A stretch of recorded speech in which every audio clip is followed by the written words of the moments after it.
Authored by Caitlin Johnstone. After days of ridiculous, hysterical garment rending by mass media talking heads in response to Senator Bernie Sanders' utterly undeniable assertion that the Washington Post has displayed unfair bias against his campaign, people with extensive experience in the mainstream press who are fed up with the lies are beginning to push back hard. Former MSNBC producer Jeff Cohen has published an article in Salon titled, "Memo to Mainstream Journalists, Can the Phony Outrage? Bernie is Right About Bias." Cohen details his experience with the way corporate media outlets keep a uniform pro-establishment narrative running throughout all their coverage without their staff having to be directly told that to do this by their supervisors, though sometimes that happens, too. He writes as follows: "It happens because of groupthink. It happens because top editors and producers know, without being told, which issues and sources are off-limits. No orders need be given, for example, for rank-and-file journalists to understand that the business of the corporate boss or top advertisers is off-limits, short of criminal indictments. No memo is needed to achieve the narrowness of perspective, selecting all the usual experts from all the usual think tanks to say all the usual things. Think Tom Friedman, or Barry McCaffrey, or Neera Tanden,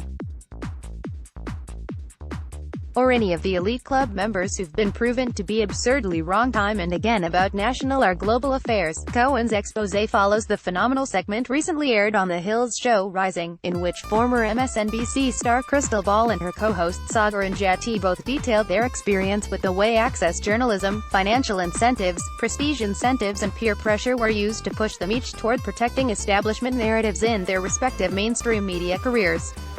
Ball said at one point she was literally called into the office and forbidden from doing any critical Hillary Clinton coverage without prior approval in the lead-up to the 2016 election, saying that in mainstream journalism jobs, you are aware of what you're going to be rewarded and what you're going to be punished for, or not rewarded for. It's not necessarily that somebody tells you how to do your coverage, it's that if you were to do your coverage that way, you would not be hired at that institution," and Jati said.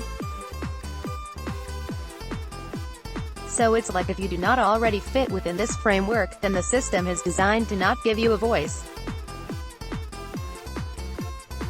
And if you necessarily did do that, all of the incentive structures around your pay, around your promotion, around your colleagues that are slapping you on the back, that would all disappear. So it's a system of reinforcement, which makes it so that you wouldn't go down that path in the first place."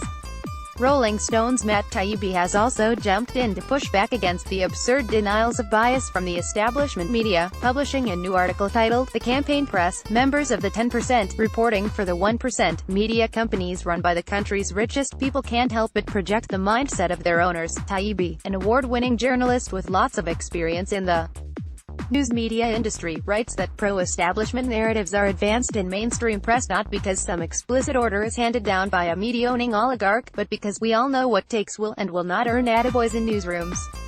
Why the Sanders media beef is legit. https://t.co/zebkef15xsb. Matt Taibbi, Outbound Taibbi, August 16, 2019. Taibbi writes the following: "The news media is now loathed in the same way banks, tobacco companies, and health insurance companies are, and it refuses to understand this.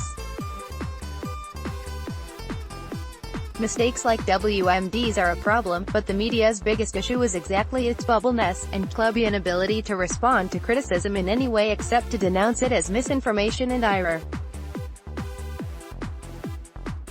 Equating all criticism of media with Trumpism is pouring gasoline on the fire. The public is not stupid. It sees that companies like CNN and NBC are billion-dollar properties, pushing shows anchored by big-city millionaires. A Vanderbilt like Anderson Cooper or a half-wit legacy pledge like Chris Cuomo shoveling coal for Comcast, Amazon. Trust in the mass media continues to plummet, and these stupid, nonsensical hissy fits they throw whenever criticized are only making it worse. What cracks me up most about all this is that the faux outrage over Sanders' criticisms of the Washington Post was completely unnecessary for everyone involved. They could have just ignored it and let the news churn bury it, but they're so insulated in their little echo chambers that they seriously believed they could get the public rallying to their defense on this. The general consensus was something like, aha, Bernie did that media criticizing thing that we all agreed nobody's allowed to do anymore. We've got him this time. Boys. And all they accomplished in doing this was giving honest journalists an opportunity to inform the public about the insider tricks of their trade. You may be absolutely certain that the information that has been given to the public by Cohen, Ball, and Jatti and Tayi will remain in high circulation throughout the Sanders campaign in response to the increasingly shrill torrent of establishment smears breaking the spell of mainstream media trust for all who view it. More than two-thirds of Americans don't believe Epstein died by suicide. Only 29% of Americans believe Epstein died by suicide, showing that the establishment's narrative control isn't working anymore. Mainstream American press are coming out at the same time. A new Rasmussen poll finds that less than one-third of the U.S. population believes the story they're being told by the corporate media about the highly suspicious death of accused sex trafficker Jeffrey Epstein. Despite the mass media's mad push to tar anyone questioning the official narrative about Epstein as a loony conspiracy theorist, only 29% of those surveyed reported that they believed Epstein had committed suicide as they've been told, while 42% believe he was murdered. Never in my life have I seen such a widespread and instantaneous rejection of an establishment-promulgated narrative in the United States.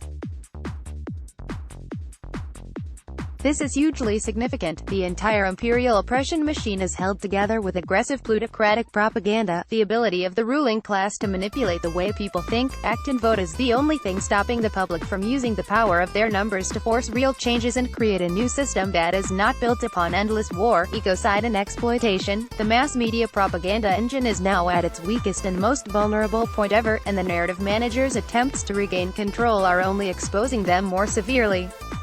Power is the ability to control what happens. Absolute power is the ability to control what people think about what happens. Our rulers are rapidly losing this absolute power. People are waking up. Asterisk, asterisk, asterisk. The best way to get around the internet censors and make sure you see the stuff I publish is to subscribe to the mailing list for my website, which will give you an email notification for everything I publish. My work is entirely reader-supported, so if you enjoyed this piece, please consider sharing it around, liking me on Facebook, following my antics on Twitter, throwing some money into my ad on Patreon or PayPal, purchasing some of my sweet merchandise, buying my new book Rogue Nation, Psychonautical Adventures with Caitlin Johnstone, or my previous book Woke, A Field Guide for Utopia Preppers. For more info on who I am, where I stand, and what I'm trying to do with this platform, click here. Everyone, races, platforms excluded, has my permission to republish or use any part of this work, or anything else I've written, in any way they like free of charge. Bitcoin donations, 1AC7PCQXO colon 9 Shish 8 Faju 3 PHA2EX5ZM2 Let's block ads. Why?